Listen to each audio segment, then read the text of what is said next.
Bonjour tout le monde.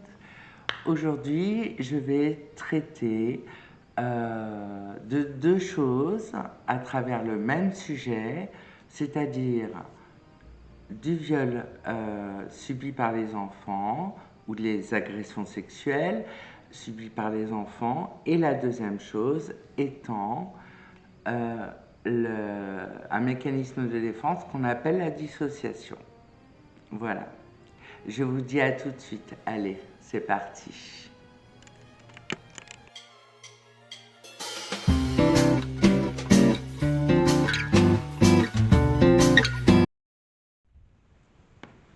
Comme je vous l'ai dit dans l'introduction, il va s'agir aujourd'hui d'évoquer ensemble le corps de l'enfant et son rapport avec le corps de l'adulte. En particulier dans le cadre du viol. Alors, ce que j'ai envie de commencer par une petite fille que j'ai connue assez récemment, de 4 ans, à qui j'ai posé la question à qui il est ce corps, en la désignant. Alors un enfant peut vous répondre, pour vous faire plaisir, à toi. Vous vous rendez compte? Mais elle n'a pas répondu ça. Elle a dit à moi. Je lui dis oui, c'est vrai, tu as raison. Je lui dis, est-ce que les grands, ils ont le droit de toucher ton corps? Elle m'a dit, non, personne ne touche mon corps. Je lui dis, il n'y a personne qui a le droit de toucher ton corps, même pas maman. Elle me dit, maman un peu, et papa. Non. Donc on a affaire à un enfant de 4 ans qui est quand même éveillé et qui, c'est une petite fille, elle, elle a déjà des réponses et vraiment elle réalise que cette entité qui est son corps lui appartient. C'est pas toujours le cas. Il y a des enfants qui, à cet âge-là, pensent que leur corps appartiennent à leurs parents, par exemple, ou appartiennent aux grands, que les grands peuvent faire ce qu'ils veulent de ce corps. J'ai dit, et si quelqu'un veut toucher ton corps? Elle me dit, ah non, je ne veux pas qu'on touche mon corps. Je lui dis, tu fais quoi si on touche ton corps? Je crie, je crie. Je lui dis, c'est bien. Il faut le dire au grand. Et il faut dire, non, c'est à moi. Alors, maintenant que je vous ai présenté un petit peu le sujet dont on va parler à travers cet enfant, cette petite fille que je connais, que j'ai connue plutôt, euh, je, euh, je voulais vous parler de ce qui se passe quand un adulte commet une agression sexuelle ou un viol sur un enfant. Qu'il s'agisse d'un membre de la famille qui a autorité, un oncle, un papa, une maman, il y a des mamans qui agressent sexuellement leur petit garçon ou leur petite fille. Hein. À savoir que une petite fille sur 4 et un petit garçon sur 10 sera agressé pendant son enfance. À minima, quand je dis à minima, c'est par rapport à l'agression. L'enfant ne peut pas comprendre ce qu'est la sexualité. Il n'est pas outillé en fait pour pouvoir saisir ce qu'est la sexualité, la jouissance, tout ce qui concerne l'amour en fait. Le seul amour qu'un enfant connaît, c'est l'amour qu'il porte à sa mère, à son père, à sa sœur, à son frère. Ces amours-là, mamie, papy, des choses comme ça. Quand un viol ou une agression sexuelle est subi par un enfant, il ne la subit pas de plein fouet forcément. C'est-à-dire que il y a des enfants qui sont en situation post-traumatique, et donc traumatique pendant l'agression, et post-traumatique par la suite, et des signes évidents se manifestent. C'est-à-dire, l'enfant va se mettre à rejouer la scène en jouant avec ses copines ou ses copains, ce genre de choses. Ou en jouant avec ses poupées, ou par exemple. Il y a des signes, hein, l'enfant essaye de faire passer l'information à travers des signifiants, à travers le jeu, puisque là, il est en train de découvrir le symbolique à ces âges-là. Mais pour un enfant qui a 8 ans, effectivement, le symbolique étant déjà découvert, il va pouvoir symboliser plus facilement. Mais il n'en reste pas moins que parler de ces choses-là aux adultes reste compliqué. L'enfant se sent coupable. Il arrive aussi, et alors là, c'est assez...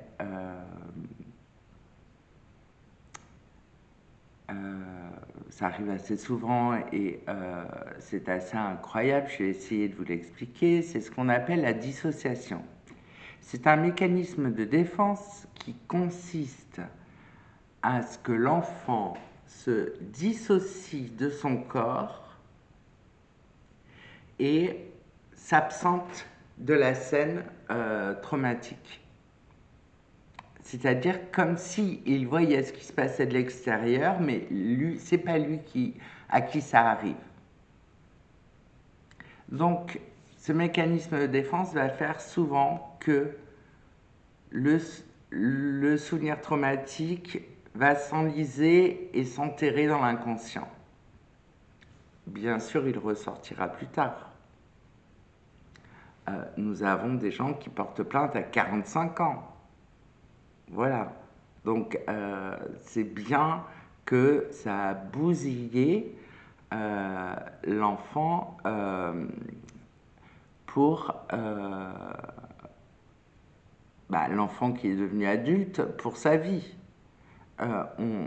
Alors, là, je suis pas là pour juger les adultes qui commettent ce genre de méfaits, évidemment, puisqu'il y a des lois et il y a des procureurs, il y a des juges, ce qu'on appelle le parquet, et eux vont prendre en charge ce genre de choses. Mais le coupable, on peut quand même l'appeler comme ça. Dans ces cas-là, faites toujours pression sur l'enfant. Si tu le répètes, je vais tuer ta maman, je vais tuer ton papa, je vais tuer ton petit frère, ta petite sœur. Si tu le répètes, tu vas te faire gronder. Il y a ça aussi. Alors ça, c'est une perversion. Dire que c'est de la faute de l'enfant, que c'est l'enfant qui a fait quelque chose de mal, là, je crois qu'on atteint des sommets. Et donc, je reviens sur la dissociation. Ce mécanisme de défense, qui fait un peu suite à ma vidéo sur les mécanismes de défense que j'ai faite l'autre fois,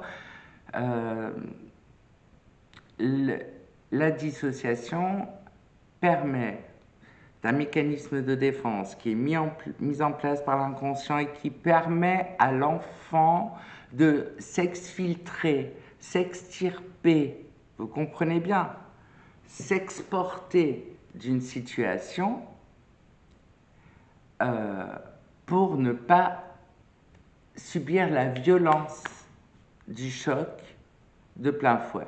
Parce que psychiquement, un enfant, surtout un petit enfant, bon, vous me direz, à 13 ans, c'est pareil, mais ne peut pas saisir le bouleversement que ça va devenir. Donc l'inconscient, là, joue tout son rôle. Bien sûr que l'inconscient existe déjà. L'inconscient, il existe, mais depuis la naissance. Il existe à partir du moment où l'enfant sort du ventre de sa maman. Il est en formation, bien sûr, comme le corps de l'enfant, comme le cerveau de l'enfant, comme tout, mais il a déjà mis en place des mécanismes de défense. Alors, la dissociation, on peut la trouver à n'importe quel âge de l'enfant. Il arrive même que des adultes soient dans la dissociation, j'ai un peu zozoté, soit dans la dissociation lors d'un événement traumatique. Un viol, mais pas seulement. Ça peut être aussi, par exemple, un incendie, un accident de voiture, des tas de choses où l'adulte va vous dire j'ai un trou noir, je ne sais pas ce qui s'est passé, je ne peux pas en dire plus. Alors, pour terminer cette vidéo sur le viol commis sur des enfants, subi par les enfants plutôt, j'ai envie de parler des ravages post-traumatiques, à savoir qu'ils ne sont pas forcément immédiats. Évidemment qu'il y a un choc, évidemment. L'enfant ne se réveille pas le lendemain matin exactement pareil. Ça, je crois que tout le monde l'a bien saisi. Mais ce qui va aider l'enfant, c'est que sa parole soit crue. Les adultes qui disent à leur enfant qu'ils leur révèlent par exemple, papy m'a touché les fesses ou des choses comme ça, et que l'adulte lui répond tu mens, je ne sais pas si vous comprenez ce que l'adulte est en train de faire. En disant ça, l'enfant se dit que l'adulte qui doit lui apporter la sécurité, la protection, ne faisant pas son travail, le traitant de menteur, est en train de verrouiller autour de l'enfant ce chapitre comme un secret. Ce qui obligera l'enfant à tourner la page et ça refera surface beaucoup plus tard. la grande chance des enfants qui sont crus, c'est qu'ils peuvent tout de suite être pris en charge. Alors déjà, par la personne qui a entendu, donc la maman ou le papa ou la grand-mère, la personne qui a entendu la description de la scène de l'enfant, et l'enfant pourra être pris en charge par la police, puis par une juge pour enfants, qui va s'occuper de parler à l'enfant, seule à seule souvent. Bon, alors seule à seule, si l'enfant a 4 ans, non, mais elle peut essayer. En tout cas, les policiers vont lui parler seule à seule. Ce sont des policiers qui sont formés. De plus en plus de policiers et de gendarmes sont formés à recueillir ce genre de témoignages, et non pas la parole, mais le témoignage. J'insiste, hein, parce que recueillir la parole, oui, c'est pas du journalisme là, on est vraiment dans des propos qui vont être enregistrés, qui vont être utilisés plus tard. Évidemment que de plus en plus la parole de l'enfant est crue. Les signaux d'alerte des enfants sont de plus en plus remarqués et il ne faut pas un enfant qui maigrit, un enfant qui se comporte mal à l'école, un enfant qui a les notes qui chutent. Il faut s'alerter. Alors, c'est pas forcément ça qui lui est arrivé, mais il y a forcément quelque chose qui l'a perturbé. Il faut beaucoup communiquer. C'est la clé de voûte pour aider un enfant à rendre possible sa parole, au fait que l'enfant puisse verbaliser un témoignage qui sera par la suite entendu et on fera tout évidemment pour que l'enfant s'en sorte le mieux qu'il peut, même si les dégâts resteront en lui. Bon, voilà. Donc, je termine cette vidéo là-dessus. On a pu aborder donc et le viol subi par les enfants et le mécanisme de défense qui est la dissociation, qui n'est autre qu'une manifestation du refoulement. Hein. Si vous avez vu la vidéo Les mécanismes de défense, je vous la remets en description pour que vous compreniez ce qu'est le refoulement. Là, quand un enfant refoule, il se dissocie de lui-même, effectivement,